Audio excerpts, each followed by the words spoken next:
Hi guys! Welcome back! So ito na naman guys, another Boodle finds naman ipapakita ko sa inyo na nabili ko sa Shopee. So ito guys ay 3 sets ng frying pan, non-stick na siya. At meron na siyang kasamang takip at saka itong handle na detachable. So i-click mo lang yan siya guys, ganyan lang siya gamitin. And then attach mo siya dito, tapos click mo lang yan, ganyan, para pagbibitawan mo na siya. Pwede mo siyang gamitin as a serving plate na, serving pan na rin.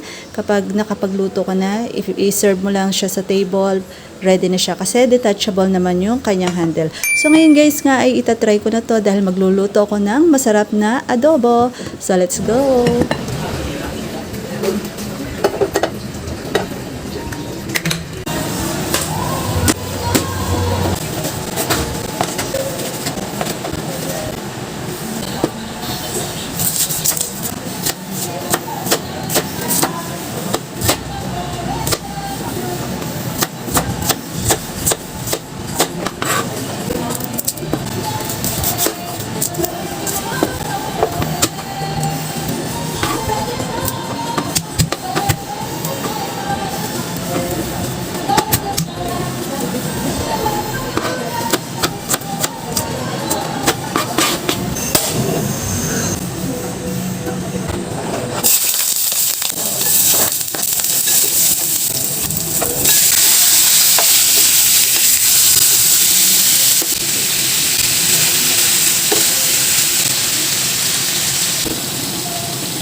O diba guys, napakadali lang gamitin. So kung gusto mo rin to, orderin mo na. Click mo lang yung link sa description at sa comment section below. So let's go! Bye ka na!